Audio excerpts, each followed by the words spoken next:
Je vous salue tous dans le nom puissant de Jésus-Christ, que la grâce et la paix du Seigneur débordent dans vos vies et que l'amour du Très-Haut remplisse votre être tout entier. Amen.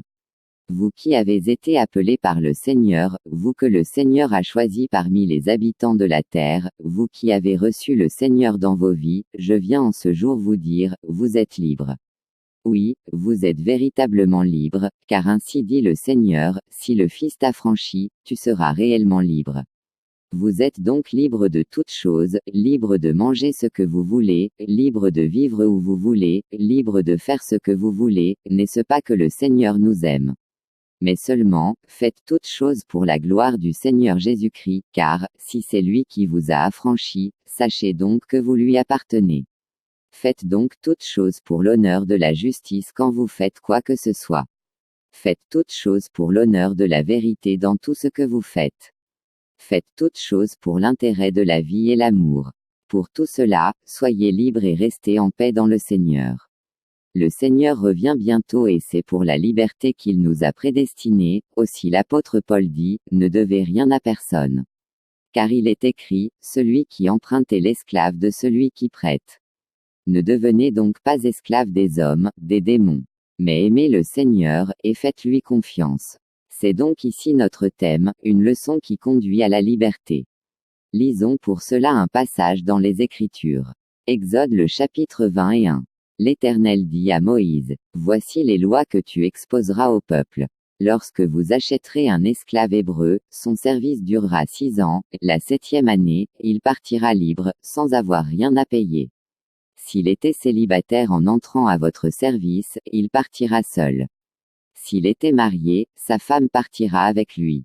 Si son maître lui a procuré une femme et qu'elle lui a donné des fils ou des filles, la femme et ses enfants resteront la propriété de son maître, lui seul partira libre. Mais si le serviteur déclare, j'aime mon maître, ma femme et mes enfants, je renonce à partir libre. Alors le maître prendra Dieu à témoin et fera approcher l'homme du battant de la porte ou de son montant et lui percera l'oreille avec un poinçon et cet homme sera son esclave pour toujours. Avez-vous compris ce récit? Il dit, lorsque vous achèterez un esclave hébreu. Tout d'abord j'aimerais vous rappeler que la terre dans son entièreté et tous ceux qui l'habitent appartiennent à l'Éternel. Il n'y a donc point d'homme qui existe et qui n'appartient pas à l'Éternel. N'est-ce pas le psalmiste qui le dit dans Psaume 24? Et c'est la raison pour laquelle aussi, tous rendront compte à l'Éternel de la manière dont ils ont utilisé ce qui était à leur disposition. Maintenant, j'aimerais aussi que vous sachiez que, l'esclavage est un fléau qui a atteint tous les peuples. Les Égyptiens, les Africains, dans un passé lointain, ont fait esclaves des peuples qui les entouraient et qui leur étaient assujettis. Les Babyloniennes en ont fait à leur tour quand l'occasion leur était donnée. Israël en a fait en son temps. L'Assyrie, sous le règne de Sanchérib, en a également fait. Les Mèdes et les Perses en ont fait également au temps de Daniel le prophète. La Grèce, les Romains comme colons, l'ont également fait contre le peuple noir. Comme le dit l'apôtre Paul, Dieu a soumis tous les peuples à la désobéissance afin de faire miséricorde à tous. Pourquoi faire des esclaves? C'est que l'Éternel a un peuple qu'il doit sauver, et qu'il a connu dès avant la fondation du monde, et à cause de ce peuple, il a dû s'établir en enseignant pour lui, afin que par les ombres, qu'ils apprennent à connaître la chose véritable. C'est par exemple le cas de la loi, car il est dit, ce n'était pas l'exact. C'était représentation des choses, mais plutôt l'ombre des choses à venir. Aussi le peuple juif a été comme un moyen par lequel Dieu a voulu se connaître par tous les autres peuples qui habitent la terre, et qu'ainsi, qu'ils aient à révérer le vrai Dieu. C'est aussi un peu ce qu'il a enseigné en ce qui concerne l'union entre un homme et une femme. Afin que par différentes choses qui ont précédé, les expériences d'autres êtres humains, que la descendance à venir ait à apprendre la sagesse. Aussi, autrefois l'on pouvait avoir 700 femmes et 300 concubines comme Salomon, et cela ne dérangeait personne. Mais quand le Seigneur vint, voici ce qu'il dit. Matthieu 19. Il leur dit, c'est à cause de la dureté de votre cœur que Moïse vous a permis de répudier vos femmes, mais il n'en était pas ainsi au commencement. Mais je vous dis que quiconque répudiera sa femme, si ce n'est pour cause d'adultère, et en épousera une autre, commet un adultère, et celui qui épousera celle qui a été répudiée, commet aussi un adultère. Ses disciples lui dirent, si telle est la condition de l'homme uni à la femme, il ne convient pas de se marier. Mais il leur dit, tous ne sont pas capables de cela, mais ceux-là seulement à qui il a été donné. Car il y a des eunuques qui sont nés tels, du ventre de leur mère, il y en a qui ont été faits eunuques par les hommes, et il y en a qui se sont faits eunuques eux-mêmes pour le royaume des cieux. Que celui qui peut comprendre ceci, le comprenne. Voyez-vous, il dit, il y a des eunuques qui le sont depuis le ventre de leur mère. En fait, c'est cette catégorie de personnes que Satan a gagné aujourd'hui, et ils se sont livrés naturellement à l'homosexualité. Pourtant, ils ont été ainsi rendus afin d'être consacrés à vie pour l'Éternel Dieu, selon que Ésaïe dit, car voici ce que l'Éternel déclare. À ceux qui sont eunuques, qui respecteront les sabbats que j'ai prescrits, qui choisiront de faire ce qui m'est agréable, et qui s'attacheront à mon alliance. Je leur réserverai dans ma maison, et dans mes murs une stèle et un nom, qui vaudront mieux pour eux que des fils et des filles. Je leur accorderai un nom impérissable, qui ne sera jamais rayé. Voyez-vous, à présent ils le font, non pour un rite satanique, mais parce que Satan les a trompés, ce diable les a séduits. Il dit donc ensuite, d'autres sont devenus eunuques à cause des hommes. Cette catégorie est constituée le plus souvent des esclaves, des personnes appelées à exercer une certaine tâche à vie, auprès d'un roi ou d'une autre autorité du pays. C'est aussi un peu le cas des prêtres dans l'Église catholique qui, à cause de l'Église et non à cause de l'Éternel, se sont ainsi rendus hypocritement, pour servir les intérêts de la dénomination, soit les intérêts de l'homme, car ceci vient de Constantin, l'empereur pour des raisons politiques. Enfin, il y en a ceux qui se sont rendus tels, à cause du royaume des cieux. C'est ceux aujourd'hui qui marchent avec le Seigneur, qui sont dispersés parmi les hommes de ce monde et qui, à cause du commandement du Seigneur et du royaume des cieux, sont obligés de se contenir par l'abstinence, afin de ne pas s'unir par le mariage avec l'une de ces étrangères pour les fils de Dieu, ou l'un de ces étrangers pour les filles de Dieu. Selon qu'il est dit, ne vous livrez pas à l'impudicité, comme les Israélites firent autrefois avec les filles moabites, de sorte que 23 000 d'entre eux périrent en un seul jour. Voyez-vous, ils se sont rendus ainsi, à cause du royaume, et ils symbolisent les 144 000 rachetés dont le livre d'Apocalypse parle. Maintenant, écoutez, pourquoi a-t-il dit à Adam et Ève, allez et multipliez-vous? Pourquoi a-t-il permis la polygamie autrefois, mais ne le permet plus maintenant? Et plus tard, il crée des eunuques qui le sont depuis le ventre de leur mère. Pourquoi? Lors comment vont-ils se multiplier puisqu'ils sont eunuques depuis le ventre de leur mère? Et pourquoi le Seigneur Jésus-Christ, quand il vient, il dit, à la résurrection, les hommes ne prendront point de femmes, et les femmes ne prendront point de mari? C'est qu'il veut enseigner quelque chose à l'homme, et si vous voulez connaître ce quelque chose, écoutez l'enseignement sur le thème, l'importance du désert. Maintenant, revenons à présent dans notre message. Pourquoi l'esclavage? Qu'est-ce que le Très-Haut voulait nous enseigner avec cette pratique? Comme je vous l'ai dit, l'Éternel a un peuple qu'il doit sauver, et ce peuple vient de partout, il n'existe aucune langue ni aucune tribu, pour ne pas parler de nation, qui ne fasse partir du peuple de Dieu. Ce peuple-ci est constitué de personnes qui veulent la vie éternelle, il est constitué de ceux qui ont aimé le juste, Jésus-Christ. Aimer le juste Jésus-Christ, c'est aimer la vérité qui conduit au salut de l'âme. Aimer le juste Jésus-Christ, c'est trouver son plaisir dans la justice et la droiture.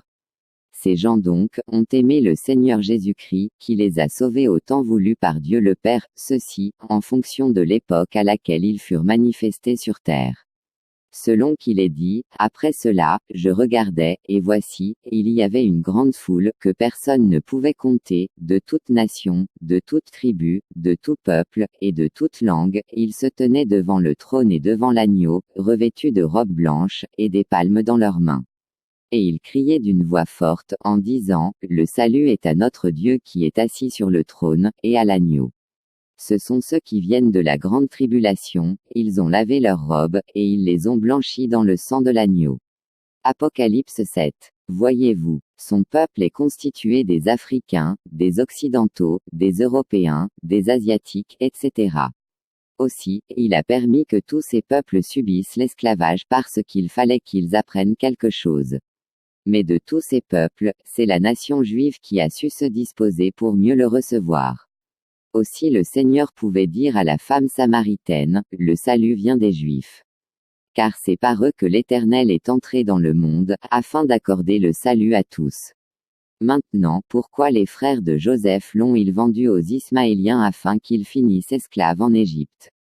Et pourquoi l'Éternel a permis que Pharaon, au temps de Joseph ait le rêve qu'il a eu, afin que seul Joseph, fils de Jacob, soit capable de l'interpréter? Et enfin, pourquoi cette abondance de 7 ans, et ces 7 ans de famine? C'est que Dieu avait un peuple à sauver et pour cela, il fallut, par ce qui est naturel, leur faire connaître leur situation spirituelle, leur réelle situation.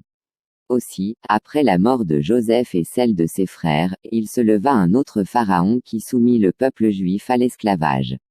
Il fallut également qu'ils sachent que, à cause de leur situation d'esclaves, ils ont besoin d'un sauveur. Écoutez bien ici. Aussi l'Éternel leur envoya un sauveur du nom de Moïse, ce qui veut dire tirer des eaux. Quand l'Éternel l'envoie en Égypte pour qu'il délivre son peuple, il lui dit, tu seras pour Pharaon, Dieu, et Aaron ton frère sera ton prophète. Arrivé en Égypte, il y accomplit une puissante œuvre qui symbolise spirituellement, le rachat de l'âme de l'homme. Et cette œuvre, c'est cette aspersion qu'ils firent sur les linteaux et les poteaux de leur maison, afin que le dévastateur ne les touchât point, ils furent donc épargnés à cause du sang de l'agneau, tandis que les premiers-nés des Égyptiens périrent. Le lendemain, l'Éternel fendit pour eux la mer Rouge en deux afin qu'ils la traversent à pied. Or, quand les Égyptiens vinrent à leur tour, ils furent engloutis par les eaux. Voyez-vous cela? Avez-vous compris? Mais, est-ce la plupart des Juifs n'ont pas compris l'enseignement, de même que tous les autres peuples qui sont sur la surface de la terre n'ont pas compris, et ne comprennent toujours pas jusqu'au jour d'aujourd'hui. Ne comprenant pas que le combat est spirituel, et que la porte de tout cela c'est le cœur, ils ont préféré exposer la honte de leur nudité, plutôt que la liberté que leur proposait le Seigneur l'Éternel, rendus libres physiquement, ils ont préféré rester esclaves du mal en manifestant au grand jour ce qui était caché dans leur cœur. Pour cela, ils se sont organisés, après que Moïse soit monté dans la présence de Dieu, afin de se faire eux-mêmes, un Dieu à leur propre goût, un Dieu qui ne saurait leur reprocher leur mauvais comportement, un Dieu qui les encourage à marcher sur le sentier du libertinage, ils se sont fait une idole, un veau en or. Maintenant, écoutez le sens spirituel de tout ceci. Car vous devez savoir que l'Éternel Dieu est un grand pédagogue, il enseigne par ce qu'il fait et par ce qu'il dit, aussi, le Fils, venu d'auprès du Père qui est dans les cieux, afin de le faire connaître, dit ceci, si même vous ne croyez pas en moi, croyez au moins à cause de ces œuvres que le Père accomplit au travers de moi. Maintenant, Moïse avant de quitter ses frères hébreux, leur dit ceci. L'Éternel, ton Dieu, te suscitera du milieu de toi, d'entre tes frères, un prophète comme moi, vous l'écouterez. Voyez-vous cela? Il dit, vous l'écouterez. Mais tous ne l'ont pas écouté, mais ils ont préféré le crucifier, en le crucifiant, ils ont cru l'avoir tué, mais aujourd'hui, ils se prosternent tous à ses pieds.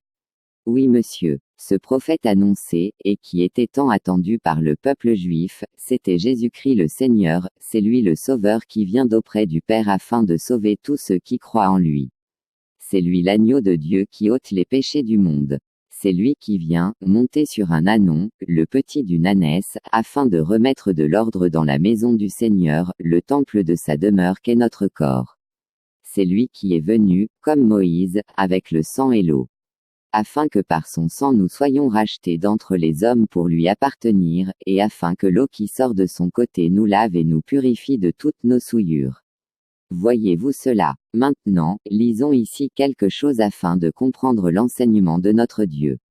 Lévitique 25 le verset 47. Si un étranger résidant chez toi s'enrichit, et que l'un de tes compatriotes s'endette envers lui et se vende à lui ou à l'un des descendants d'une famille étrangère, il jouira, même après que la vente aura été effectuée, d'un droit de rachat, l'un de ses frères pourra le racheter. De même, son oncle ou son cousin, ou tout autre membre de sa parenté proche ou éloignée pourra le racheter, ou encore il pourra se racheter lui-même s'il en trouve les moyens. Comprenez-vous ce récit? Maintenant, pourquoi l'esclavage? C'est que l'Éternel a un peuple à sauver, et l'esclavage était le moyen par lequel ce peuple était appelé à connaître qu'ils ne sont pas seuls. Oui monsieur, l'homme n'est pas seul sur terre. Car il y a des entités spirituelles qui agissent également sur terre et elles exercent sur terre une influence négative. C'est d'elle que parle le Seigneur Jésus-Christ quand il dit par son serviteur Paul, « Vous n'avez pas à combattre contre la chair et le sang, soit, votre combat n'est pas contre l'être humain, non.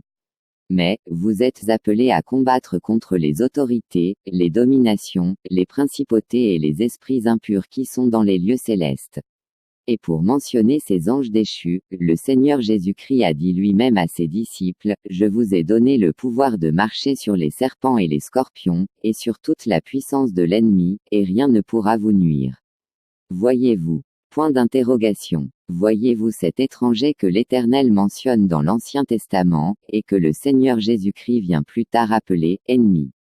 Oui monsieur, ce sont des ennemis de nos âmes. Ils n'ont rien à faire avec vos grands titres, votre richesse, ainsi que tout ce sur quoi l'homme tire sa gloire, non monsieur. Ils ont un seul souci, et leur souci c'est de perdre l'homme. Écoutez attentivement, s'il peut être possible que ta beauté, ta situation sociale ou tes richesses fassent en sorte que les hommes s'égarent loin du Seigneur, la source de leur salut, alors tu seras leur grand ami. Et c'est la raison pour laquelle les femmes et jeunes filles de notre temps sont conduites par ces démons à mal s'habiller, et c'est aussi la raison pour laquelle le travail dans certaines grandes entreprises est conditionné par quelque chose qui te conduirait à perdre ton âme, comme la sodomie ou toute autre pratique sectaire. Autrefois, Noé a voulu que les hommes soient sauvés en entrant dans l'arche, mais ces esprits impurs les ont empêchés d'y entrer, en les poussant à se moquer de Noé. Plus tard, la ville de Sodome et de Gomorrhe était la cité des plaisirs et des abus de tout genre. Aussi, ces esprits faisaient de ce lieu maudit, un lieu d'attraction de sorte que des foules entières s'y rendaient pour trafiquer, et parmi eux, il y avait le juste Lot qui s'y est rendu également. Une fois sur place, son cœur était journellement tourmenté à cause des abominations qui s'y commettaient. Vous verrez ces esprits aujourd'hui, dans les fêtes humaines, de la manière dont les hommes affluent dans des lieux de réjouissance, et s'agglutinent avec exhibition pour festoyer, quelle honte! Ils ont tellement élevé ces esprits qu'ils en ont donné à certains des journées tout entières, comme le 25 décembre, ce jour maudit qu'ils ont appelé Noël, esclave du péché. Voilà à présent qu'ils élèvent ce démon, le dieu soleil, et lui dédient un jour afin de festoyer en son honneur. Incroyable. Maintenant écoutez, tous ces esclaves, ils l'ont été afin que le Seigneur fasse connaître aux hommes naturels, qu'ils ne sont pas seuls.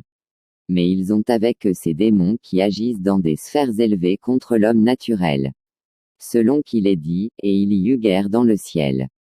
Michel et ses anges combattirent contre le dragon, et le dragon et ses anges combattirent, mais ils ne furent pas les plus forts, et leur place ne fut plus trouvée dans le ciel, et il fut précipité, le grand dragon, le serpent ancien, appelé le diable et Satan, celui qui séduit toute la terre, il fut précipité sur la terre, et ses anges furent précipités avec lui. Malheur à la terre et à la mer. Car le diable est descendu vers vous animé d'une grande colère, sachant qu'il a peu de temps. Voyez-vous cela, mais ces étrangers, car ils ne font pas partir de la race humaine, ne pouvaient pas trafiquer sur terre si l'autorisation ne leur avait pas été donnée par le gardien de la terre, Adam. Et comme je vous l'ai dit, la porte de tout ceci c'est le cœur de l'homme, car ces esprits sont incapables d'agir si l'homme ne lui donne pas accès en désobéissant au commandement du Très-Haut. Le Seigneur Jésus-Christ n'a-t-il pas dit, ce n'est pas ce qui entre dans la bouche qui souille l'homme, mais c'est ce qui sort de lui, et encore, c'est de l'abondance du cœur que la bouche parle. Voyez-vous, ces ennemis sont étrangers sur terre, ils ont abandonné leur demeure afin de se rebeller contre leur Créateur, ils influencent les hommes depuis le monde spirituel afin que dans le naturel, ceux-ci viennent à agir mal, les uns contre les autres. Et qu'ainsi, que l'homme soit davantage esclave des démons. Selon qu'il est dit, ne savez-vous pas qu'en vous livrant à quelqu'un comme esclave pour lui obéir, vous êtes esclave de celui à qui vous obéissez, soit du péché qui conduit à la mort, soit de l'obéissance qui conduit à la justice. Romains 6 le verset 16. Voyez-vous, maintenant, le serpent ancien encore appelé le diable et Satan est venu et a parlé au cœur de Ève, elle a été séduite et elle a conduit son mari Adam à la même désobéissance. Parce qu'ils se sont soumis à la parole du serpent pour lui obéir, l'humanité fut condamnée à l'esclavage, tout corps de chair et d'eau est soumis à présent à la même souffrance. Ils doivent pleurer et rire, se faire du mal mutuellement, manger pour ensuite rejeter les déchets dans le lieu secret, ils doivent travailler pour ensuite être fatigués, ils doivent avoir peur pour ensuite apprendre à être courageux, ils doivent vivre pour ensuite mourir, et tout cela, c'est parce qu'ils sont esclaves du péché qui se trouve dans la chair. Aussi, il est dit, la chair et le sang ne peuvent hériter le royaume des cieux. Maintenant écoutez ici l'accomplissement de la loi de Dieu donnée aux Hébreux, quand le Seigneur dit, si tu achètes un esclave hébreu, il servira 6 années, mais la 7e, il sortira libre, sans rien payer. S'il refuse, et préfère rester esclave de son maître à cause des bonbons que son maître lui a donnés, alors, son maître prendra Dieu à témoin et lui percera l'oreille, et ce dernier restera son esclave à vie. Écoutez donc et comprenez. Ces diables ont poussé l'homme à inventer plein de choses qui ne cadrent pas avec la vision du juste, en fait, ce sont des choses antichrist vers lesquelles ils poussent les hommes à les pratiquer. C'est le péché dans son ensemble dont le commencement est l'incrédulité envers la parole du Seigneur. Pourquoi? Il est dit dans la loi donnée aux Hébreux ceci, 6 années, l'esclave devait être esclave pendant 6 années pas plus, et 6, c'est un nombre associé à l'homme car il fut créé le 6e jour d'après le temps de création de l'Éternel, c'est donc le temps que l'Éternel accorde à l'homme de faire ce qu'il veut de sa vie, c'est le temps durant lequel il est esclave du péché, soit des forces du mal qui le malmènent de part et d'autre dans le péché. Après ces 6 années, vient la 7e année, qui représente le temps de Dieu. 7, c'est le nombre de l'Éternel, c'est le temps pour Dieu de donner du repos à son temple, l'image de sa gloire qu'il vous a donnée, votre corps qui souffre, pris au piège par le péché, c'est le temps que l'Éternel se donne pour te sauver, c'est le temps qu'il se donne pour toi, afin d'essayer de sauver ton âme, d'accorder du repos à ton âme. N'est-ce pas le Seigneur Jésus-Christ qui a dit, « Venez à moi, vous tous qui êtes fatigués et chargés, et je vous donnerai du repos, car je suis humble de cœur et mon joug est léger, prenez sur vous mon joug. » Comprenez-vous cela? 6 années, c'est le temps qu'il te donne à toi, afin que tu te rendes compte que ta vie est misérable, que tu es malheureux sans lui, que tu parviennes à reconnaître que tu es esclave du péché et qu'il te faut à tous les prix un sauveur, et ce sauveur-ci, doit être un proche parent, mais les hommes ont tous le même problème, car tous ont péché, donc, quoi que ta mère ou ton père t'aime, ils ne peuvent te sauver. Car il faut pour le rachat de ton âme, un agneau sans défaut, il faut qu'il soit semblable à l'agneau que Moïse utilisait alors pour faire l'aspersion sur les poteaux et le linteau des maisons hébreux, car tout autre sang n'était pas considéré par le dévastateur. Aussi je vous dis, ton pasteur t'aime et veut le salut de ton âme, ton ami t'aime bien, ton mari ou ta femme t'aime aussi, tes frères t'aiment beaucoup, tes oncles et autres connaissances veulent bien ton bonheur, mais, toi comme eux, personne ne peut rien pour l'autre en ce qui concerne le péché, car tout, vous êtes dans les mailles de l'esclavage, si le Christ ne vous a pas affranchi. Comment un aveugle peut-il conduire un AUTR? Eux aveugles, il est clair que les deux iront droit vers un ravin, ils tomberont tous deux dans la même fosse. Comprenez-vous cela? Maintenant, la loi dit, si tu as les moyens de te sauver toi-même, alors tu payeras ce qu'il faudra pour le rachat de ton âme. Au vu de tout ce que nous avons déjà dit en amont, quel est l'homme qui peut être capable de se sauver lui-même? Aucun. Puisque tous ont péché et sont privés de la gloire de Dieu, mais le don gratuit de Dieu, c'est la vie éternelle en Jésus-Christ notre Sauveur. Jadis, les Africains ont fait esclaves les autres peuples, comme les Israéliens, et cela venait de Satan le diable. Les Babyloniens en ont également fait, et aussi contre ce peuple, afin que ceux-ci comprennent que l'Éternel est celui-là qui les sauve de la main de leurs ennemis, et afin qu'ils apprennent que, le diable est leur véritable ennemi, et c'est lui qui se tient sur la loi pour les accuser, toutes les fois qu'ils s'abandonnent à eux-mêmes pour se livrer aux désirs insensés et passions de leur chair. Aussi les Écritures disent que, cette loi qu'ils reçurent alors, leur a été donnée par les anges.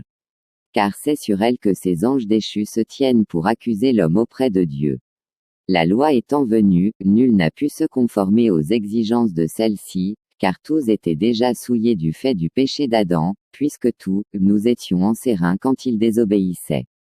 Voilà donc le mensonge de ce diable, après avoir sali les eaux en haut, la seule source par qui les hommes viennent au monde, Adam, ce diable vient là en bas avec cette loi parfaite du Seigneur pour dire aux hommes, la loi dit que vous devez avoir de l'eau potable dans vos récipients, quel hypocrite. Et personne n'a pu, et lui, il s'est réjoui en voyant les hommes devenir esclaves du péché à cause de la loi, soit esclaves de Satan. Selon qu'il est dit, celui qui a le pouvoir de la mort c'est le diable, et l'aiguillon de la mort c'est le péché, et l'aiguillon du péché c'est la loi. Mais le Seigneur Jésus-Christ, la parole vivante du Tout-Puissant, a vu cette méchanceté du diable, et la misère dans laquelle s'est retrouvé l'homme fait à son image selon sa ressemblance, alors il a dit, je viens, afin de rendre à chacun selon ses œuvres. Selon qu'il est écrit, je suis venu afin de détruire les œuvres du diable. Il a commencé par exposer sa méchanceté et sa ruse, ainsi que celle de ses compagnons. Comment? C'est en démontrant que, ce n'est pas pour l'eau potable que ce diable se met en peine, non monsieur. Mais c'est parce qu'il aime avoir les hommes périr, et pour cela, il utilise cet alibi parce qu'il sait que l'homme qui a péché ne peut pas être sauvé par les œuvres de la loi. Car le Christ est venu, apportant dans son récipient de l'eau potable, mais, Satan l'a fait tuer comme un vulgaire brigand. Or il est écrit dans le livre de la loi que, c'est l'âme qui pêche qui mourra. Or lui, il n'a point commis de péché, pour donc corriger une telle injustice, le Père de gloire que l'on appelle aussi l'Ancien des jours ordonna qu'il revient à la vie. Il remit entre ses mains la clé de la mort et du séjour des morts, et le plaça sur le plus haut de tous les trônes, afin que, à la mention de son nom, tout genou fléchisse, dans le ciel, sur la terre et plus bas que la terre. Oui monsieur, voilà notre Sauveur que je vous présente, afin que, si vous voulez le salut de vos âmes, alors croyez en lui. Car c'est en lui que nous avons la liberté et le repos pour nos âmes. Mon Seigneur a dit, allez partout dans le monde et prêchez la bonne nouvelle du royaume, celui qui croira et qui sera baptisé, sera sauvé, mais celui qui ne croira pas sera condamné. Cette bonne nouvelle, c'est celle que je t'annonce depuis le commencement de la vidéo, si tu n'as pas encore cru en lui, et si tu as encore l'occasion de croire en lui, alors crois maintenant en lui, et il te sauvera. Ce n'est pas à toi de dire, je crois déjà ou bien j'ai déjà cru, non. Car lui seul sait si oui, ou non, tu crois véritablement. Pourquoi? C'est que, chaque homme a devant lui deux chemins, soit deux portes. Maintenant, lorsque tu crois véritablement au juste, cette porte qui conduit au juste Jésus-Christ s'ouvre automatiquement. Ensuite, le Saint-Esprit entre en toi, cette sainte puissance qui vient de la part du Père qui est dans les cieux, et dès ce moment, tu es scellé jusqu'au jour de la rédemption de ton corps. Et lorsque tu ne crois pas, c'est l'autre porte qui s'ouvre automatiquement et laisse entrer dans ta maison, ton cœur, le démon. À ce moment, ta dernière condition est pire que la première, c'est de cela que la loi symbolisait quand elle dit, si l'esclave refuse la liberté, alors son maître prendra Dieu à témoin et le conduira à la porte de la maison, et lui percera l'oreille afin qu'il soit esclave de son maître durant tout le temps qui lui reste à vivre sur terre. Tu deviendras donc un démon humain et tu commenceras à parler des choses du genre, j'ai vu l'enfer et le paradis, et ça, c'est un mensonge. Tu verras cet enseignement dans ma page YouTube que j'ai intitulée, Le mensonge du siècle présent. Comprenez-vous cela? Croyez donc pendant qu'il est temps, croyez je vous en supplie en Jésus-Christ, car il est écrit, si le Fils t'affranchit, tu seras réellement libre. Lui en toi, c'est la victoire assurée, selon qu'il est dit, ne craignez pas le monde, car j'ai vaincu le monde, et il ajoute, celui qui est en vous, est plus grand et plus fort que celui qui est dans le monde. Soyez donc en paix, vous qui croyez en lui et qui êtes nés de son Esprit Saint, notre Seigneur vient bientôt, seulement, ne vous conformez pas au monde, mais obéissez au commandement du Seigneur qui veut votre parfait bonheur. À présent, que puis-je encore vous dire? Vous êtes mes bien-aimés et je vous aime, mais comme j'ai coutume de le dire, mon Seigneur, lui, il vous aime infiniment plus. Qu'il daigne donc tout vous bénir dans son amour afin que vous soyez capables de croire et de mettre en pratique sa parole. Amen.